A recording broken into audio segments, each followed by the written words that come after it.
presentamos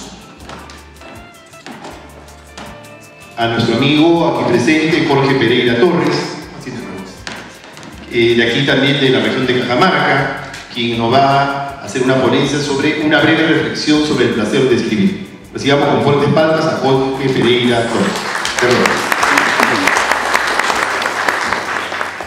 Muy buenas tardes, distinguidos colegas y amigos. Una breve reflexión sobre el placer de escribir. No existen más que dos reglas para escribir.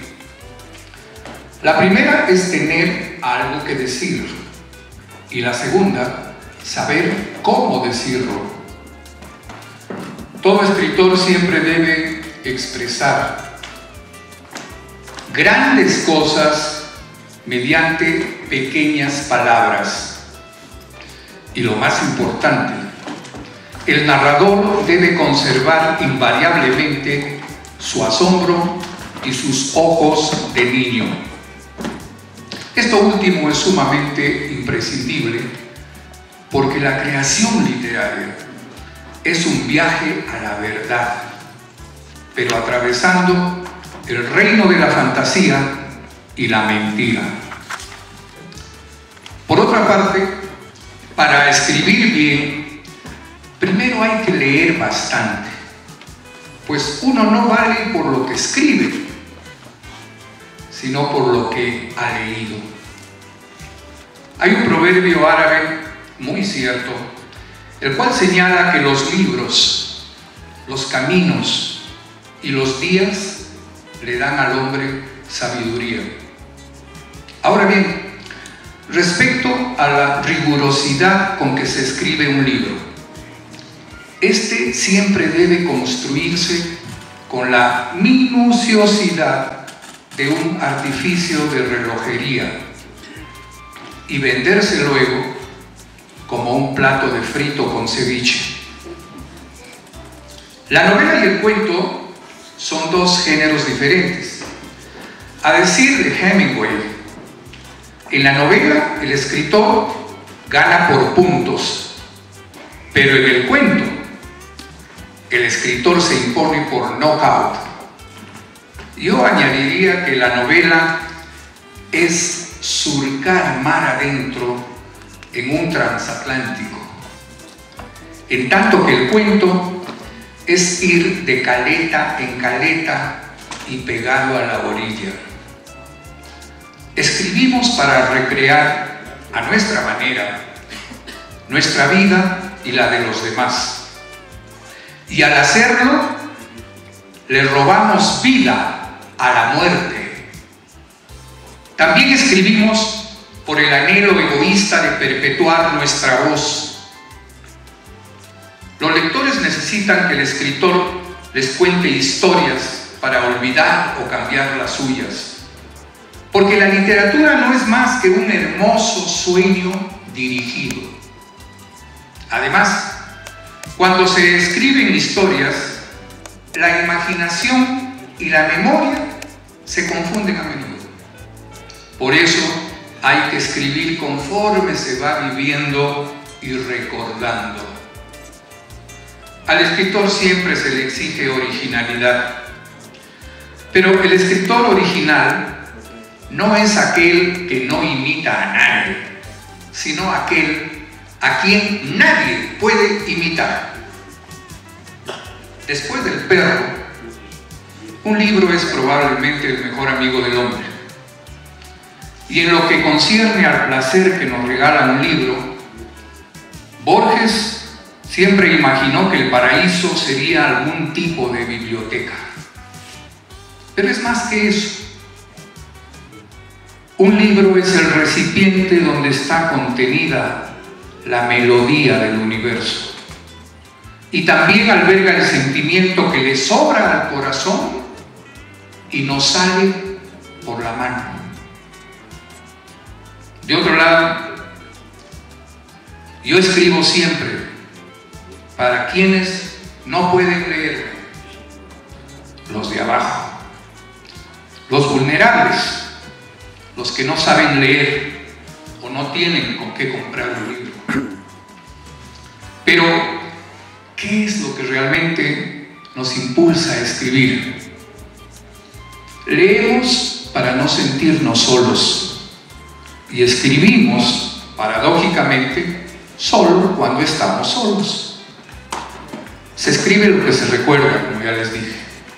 Lo que no se quiere perder, y a través del texto siempre pretendemos recuperar lo que hemos perdido. El arte de escribir consiste en repetir cosas ya dichas y en hacer creer a la gente que la está leyendo por primera vez.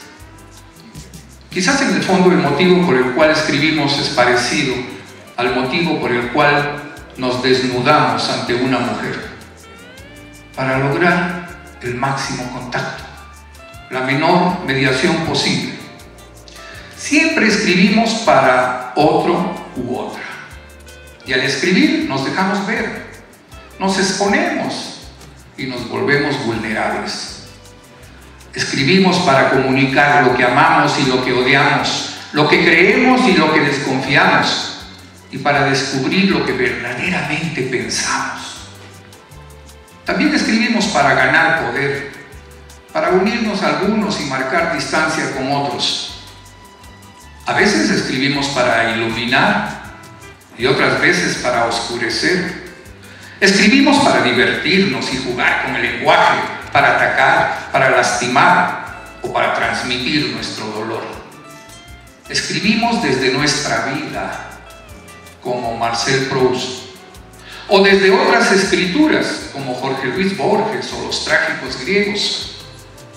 En el proceso de escritura y lectura, ¿quién debe mantener el control? Es el escritor.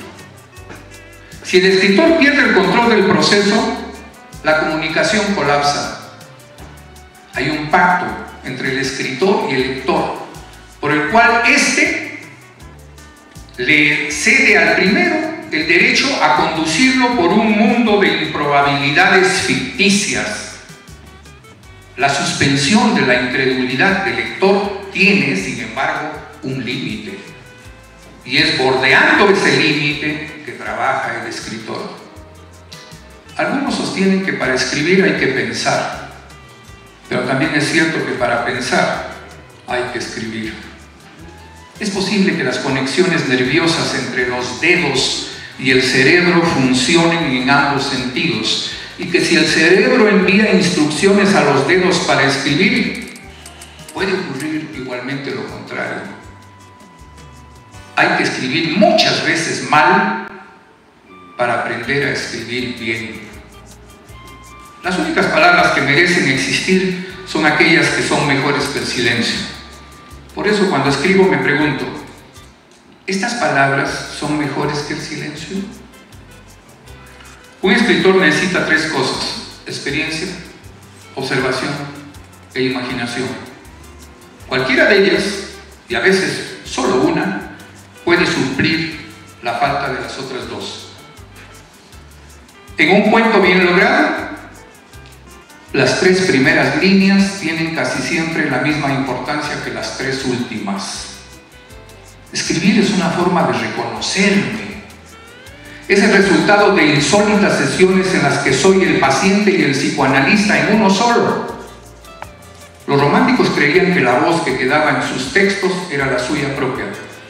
Pero yo sé que quien habla en mis textos es un personaje de ficción, que trata vanamente de imitarme, que intenta incluso de hacerse pasar por mí mismo, disfrazándose con mis trajes. A veces trata de engañarme, pero no lo consigue nunca. Sé que su verdad es el reverso de mi mentira. Yo lo trato como uno de esos fetiches de magia negra, a quienes los brujos clavan alfileres para producir dolor en sus enemigos. Pero en mi caso, en vez de clavarle alfileres, yo se los quito. Hay quienes afirman que escribimos para matar el tiempo, antes que el tiempo nos mate a nosotros. Pero yo considero que en realidad no queremos matar el tiempo. Todo lo contrario, queremos detenerlo, queremos aprisionarlo entre nuestros renglones, tomarlo por sorpresa y forzarlo a que se quede estancado en nuestras páginas el resto de su vil existencia. Por otra parte, el impulso más íntimo del ser humano es perseverar. Queremos inmortalidad, trascender, que la mente logre lo que el cuerpo anhela, o sea, existir después de morir. Pero no es solo eso. Escribimos porque queremos jugar, aunque sea en una forma burda y sencilla, en una manera básica y cotidiana, a ser Dios. Sentir el poder de la creación y la destrucción, de la venganza y la justicia, el poder de infligir dolor y a su vez obrar milagros. O para decirlo de otro modo, y citando a Vargas Llosa, escribimos para estar en paz con nuestros demonios interiores. Borges decía que él escribía para sí mismo y un grupo selecto de amigos, en tanto que el rumano Cioran usaba la escritura para remediar de alguna forma su insomnio crónico y postergar el suicidio para la noche siguiente. Hay muy pocas reglas para escribir un buen poema, una buena novela o un cuento. Lástima que nadie lo sepa. Muchísimas gracias, profesor Jorge Pereira. Realmente muy buena la ponencia sobre una breve reflexión sobre el placer de escribir.